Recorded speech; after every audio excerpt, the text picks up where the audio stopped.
La première erreur fatale que je vois plusieurs personnes faire, c'est faire un mauvais choix du centre de cours de langue.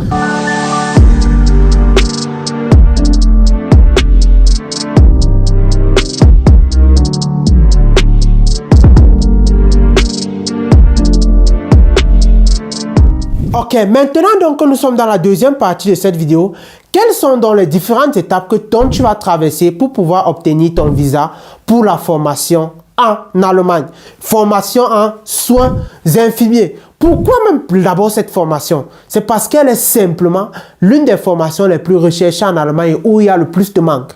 Donc, sans toutefois tarder, la première étape dont tu vas traverser sera les cours de langue.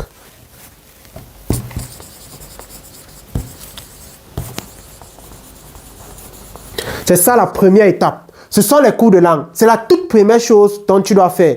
Bien sûr, si tu as bien structuré ta procédure. Ici, il y a plusieurs erreurs. La première erreur fatale que je vois plusieurs personnes faire, c'est faire un mauvais choix du centre de cours de langue. Ou bien choisir ça pour des raisons émotionnelles. Choisir ça parce qu'on connaît telle personne qui est là-bas. Parce qu'on a entendu parler. Parce qu'on a vu une vidéo. Mais vraiment, qu'est-ce qui se passe? Qu'est-ce qui ne va pas chez vous, quoi? Qu'est-ce qui ne va pas? Comment vous vous amusez avec votre rêve jusqu'à ce point? Il faut à un niveau arrêter, il faut stopper avec ça. Au niveau du choix du centre, ne choisissez surtout pas pour des raisons émotionnelles.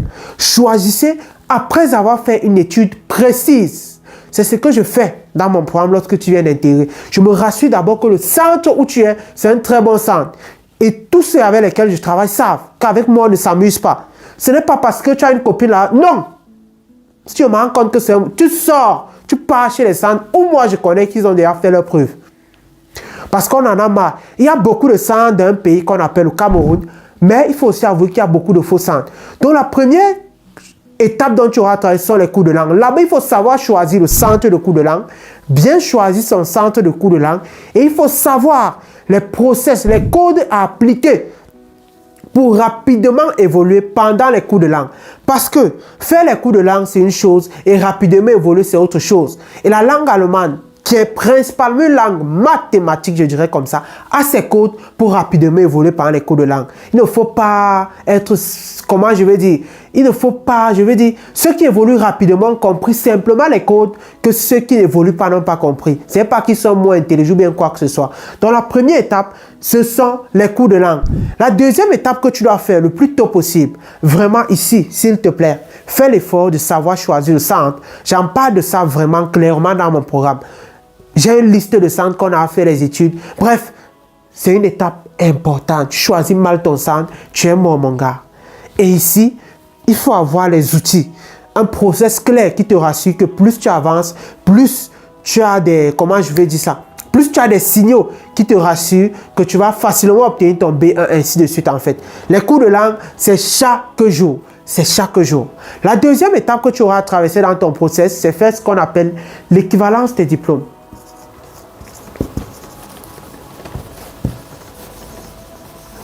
Maintenant, dépendamment des États, chaque État a ses critères en fait. Les cours de langue, c'est jusqu'au B2 principalement. Aujourd'hui, c'est jusqu'au B2. Et l'équivalence ne se fait pas lorsqu'on a déjà le B2. Erreur. Dans les cours de langue, c'est jusqu'au B2. Mais l'équivalence principalement ne se fait pas lorsqu'on a déjà le B2, non. Ce n'est pas quand on a le B2 qu'on cherche à faire l'équivalence. Du moins, je m'adresse à ceux qui veulent constituer eux-mêmes leur procédure. Ce que moi j'apprends en fait. C'est la raison pour laquelle je dis la deuxième étape, c'est l'équivalence. Ici, vous le faites lorsque vous êtes déjà en fin du A2, vous lancez avec l'équivalence des diplômes. Et lorsqu'on dit lancer avec l'équivalence des diplômes, c'est-à-dire qu'on doit passer directement par ce qu'on appelle les Bewerbung déjà, c'est-à-dire demander déjà les places, savoir déjà comment ça fonctionne. On n'a pas besoin d'avoir le B2 pour le faire. Raison pour laquelle je vais dire recherche du centre de formation. Je vais appeler ça comme ça.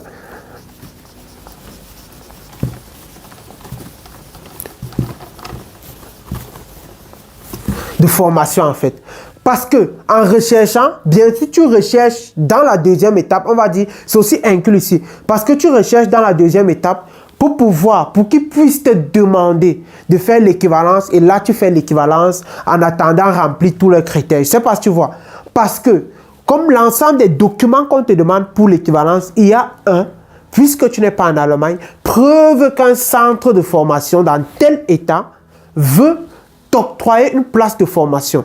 Maintenant, lorsque tu postules dans un centre, pour ceux qui n'ont pas compris, qu'est-ce qu'on fait? On te répond que voilà tous les documents dont on a besoin. Parmi ces documents, on va parler du An Ekenon. C'est donc maintenant avec ça que tu vas associer à ton dossier d'équivalence, y compris les autres documents dont on demande les certifications, tout et tout, dont j'explique mieux dans le programme. Donc, y compris ça pour pouvoir faire ton équivalence. Pourquoi? Parce que tu n'es pas en Europe. Parce que tu n'es pas pouvoir faire ce qu'on appelle An Ekenon.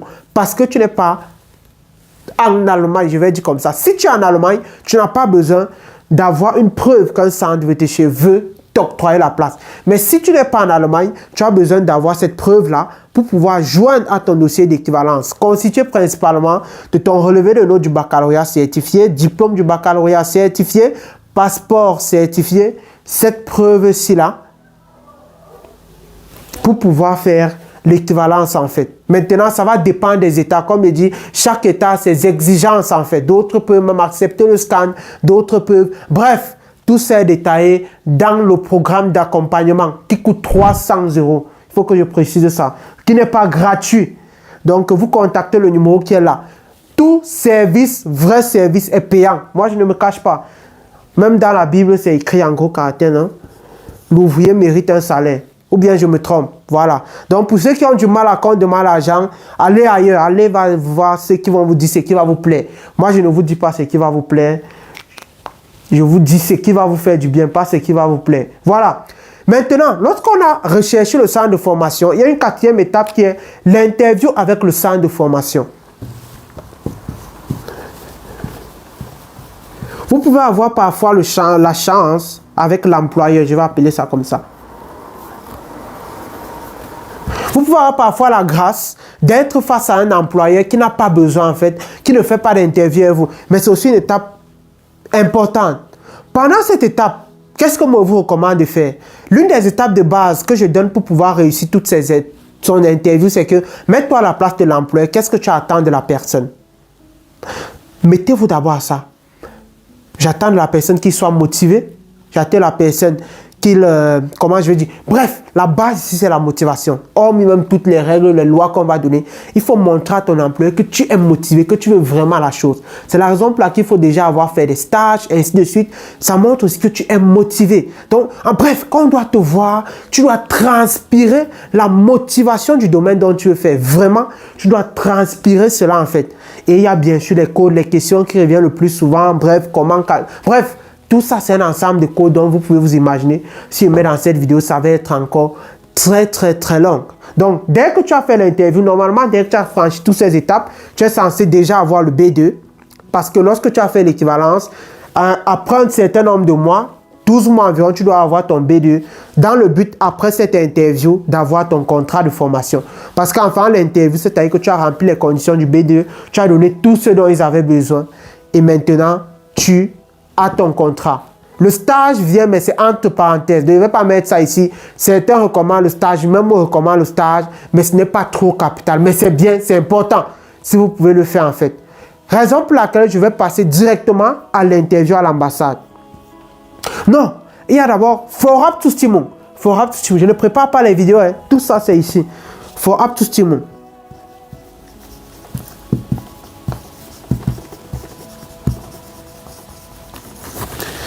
Qu'est-ce que le Forab to Stimon? Ça signifie en français, si vous tapez sur le dictionnaire, la route, ça signifie approbation en fait. C'est en quelque sorte comme, pour dire en français simple, que l'Allemagne, bien un État en Allemagne, a tout étudié votre dossier, passant par l'employé et consort, et a attesté que vous pouvez venir faire cette formation en Allemagne. Donc c'est en quelque sorte une sorte de visa. Donc l'ambassade maintenant de votre pays a pour rôle de revérifier certains papiers, revérifier certaines, bref, toutes les souches et accorder. Donc vraiment, on attend seulement leur signature. Donc en réalité, lorsque vous avez ce qu'on appelle le Forab to Stimon, qui dépendamment des États, à sa durée, on peut déjà dire que vous avez le visa en fait. Mais maintenant, il faut encore patienter, attendre le mot de l'ambassade pour pouvoir avoir le visa. Et maintenant ici, l'article qui est dit principalement à l'ambassade d'Allemagne au Cameroun.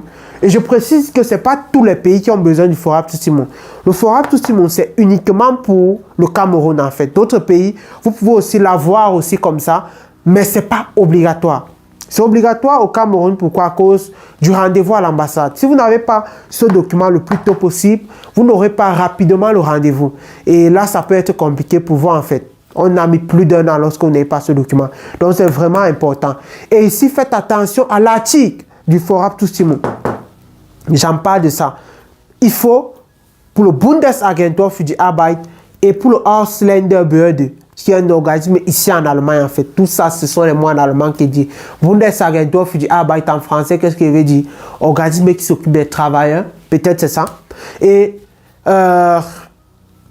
Ausländerbehörde, on va dire service qui s'occupe des étrangers en Allemagne. C'est la somme des deux qui permet et qui vous donne un numéro. Vérifiez toujours avoir ce qu'on appelle Aktenzeichen.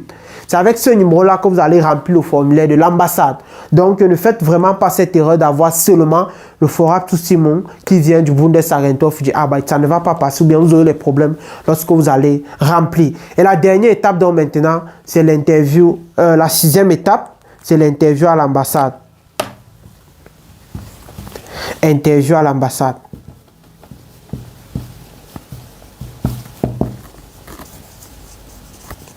Ok. Ici, principalement à l'ambassade, ce que je veux dire, c'est que, grosso modo, il faut connaître la ville où se situe votre centre de créer de pratique. Et deuxièmement, connaître l'histoire qui se cache derrière votre ville. Connaître les raisons qui vous ont poussé à faire la formation. Connaître qu'est-ce que vous souhaitez faire après votre formation, en fait. On répond tout normalement, non, on compte venir développer notre plus beau pays. Donc, c'est un peu ça. Bref, il y a un ensemble de questions comme ça que je détaillerai aussi dans une prochaine vidéo. Mais tout cela est inclus dans le programme, en fait. Comme je dis, respectez toute la règle de l'interview. Montrez vraiment votre motivation. Quelqu'un comme moi, je n'avais pas très bon été en live dans mon interview, mais je pense que ce qui m'a sauvé ce jour, c'est la motivation que j'ai montrée ce jour, vraiment à que je veux la chose. Bref, quand j'ouvrais ma bouche, ça se voyait que je veux la chose en fait. Donc, pensez toujours à toute question que comment je peux faire pour montrer à celui qui est en face de moi que je suis motivé à vouloir faire cela. Donc vraiment à l'interview, bien sûr, il y a un canevas de questions que je mets à disposition, que je vous mets à disposition dans le programme vidéo en fait. C'est trop compliqué, c'est beaucoup d'étapes. Et après l'interview, bien sûr, si vous avez tout respecté le process, vous avez donc maintenant la 7e étape, l'obtention. L'obtention du visa. Qui est la dernière étape. Pourquoi je mets l'obtention du visa? Parce que lorsque vous avez fait l'interview à l'ambassade, il y a un certain nombre de documents qu'on vous demande. Aussi comme, je vais dire, quand on veut vous donner le visa, il y a un certain nombre de documents qu'on vous demande, comme par exemple la réservation du billet d'avion. Il faut savoir réserver, c'est-à-dire vous partez d'un centre, de la place, et on va vous donner ce qu'on appelle, comment je vais appeler ça, une réservation d'un billet d'avion, je vais dire comme ça. Et l'autre étape donc maintenant, c'est l'assurance, où beaucoup font aussi l'erreur. L'assurance qu'on vous demande, soit c'est parfois déjà délivré par un formulaire par votre école. Si ce n'est pas le cas, cherchez à avoir une assurance établie en Allemagne. Et dans ce cas, vous n'avez qu'à choisir entre Care Concept et Fintiba pour pouvoir délivrer cette assurance, qui sont des assurances privées en fait. Ne faites pas l'erreur que j'avais aussi fait, qui était de choisir AXA. Donc, bien sûr, ce sont des termes un peu techniques, qui paraissent très techniques pour plusieurs, mais c'est normal. Mais avec le temps, vous comprenez plus. Ça avait le temps en fait. La mathématique que tu connais aujourd'hui, tu l'as pas appris en un jour. C'est technique. Oh, moi je comprends tout. Pourquoi? Parce que bien sûr, c'est mon domaine non seulement. Et à force de faire et refaire en fait. Comme vous, à force de faire et refaire, si vous êtes dans le groupe d'accompagnement, ou bien à force d'aller étape par étape, vous allez voir qu'en réalité, ce n'est pas compliqué. Donc voici donc les 7 différentes étapes que vous avez à traverser si vous souhaitez immigrer, faire la formation en soins infirmiers en Allemagne, qui sont d'autant plus simples, comme j'aime le dire, mais pas faciles en fait. Mais cherchez à vous faire accompagner. S'il y a un secret que je veux dire à quelqu'un, cherchez à vous faire accompagner par des gens que vous jugez qu'ils s'y connaissent en fait. Ça, c'est le secret que je peux donner à tout le monde. Parce que c'est l'une des pires erreurs que j'ai fait et j'ai payé le prix en fait. J'ai fait plusieurs bêtises. Donc, certains, j'en parle dans le programme, ils en rigolent souvent, ils se paient 2 millions parfois. Des sommes qui sont allées comme ça pour rien. Donc, dans une prochaine vidéo, comme j'ai dit, je vous détaillerai comment vous pouvez immigrer, faire cette formation en Allemagne jusqu'à l'obtention du visa. Si vous constituez vous-même vos dossiers, c'est-à-dire vous faites ce qu'on vous demande, quand on vous demande, comment on vous demande, et obtenir jusqu'à l'obtention du visa avec moins d'1 million de francs CFA. Merci beaucoup à vous d'avoir suivi cette vidéo jusqu'à la fin. Je pense réellement qu'elle vous a été utile, qu'elle vous a apporté quelque chose. Vous pouvez réécouter, histoire de comprendre à peu près les thèmes techniques que j'ai dit, ou bien poser vos questions en description, histoire que je puisse de plus en plus répondre à toutes vos questions.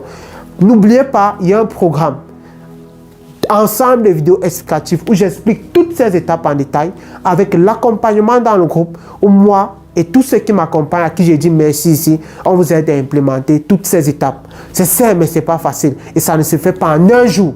Je tiens à être sincère avec vous. Ça demande du temps, tout un process très clair, parce que vous-même, vous avez vu dans la première partie tous les avantages que vous bénéficiez en venant faire cette formation en Allemagne. Sur ce, veuillez donc partager cette vidéo. Ne recevez pas ce genre de pépites et vous la gardez pour vous seul. Non, ce n'est pas gentil en fait, même en termes de bénédiction. Veuillez surtout et surtout partager ce genre de vidéos afin que plusieurs puissent être informés. Et si ça vous a été utile, laissez-moi un pouce bleu. On se voit dans les prochaines vidéos. Ciao!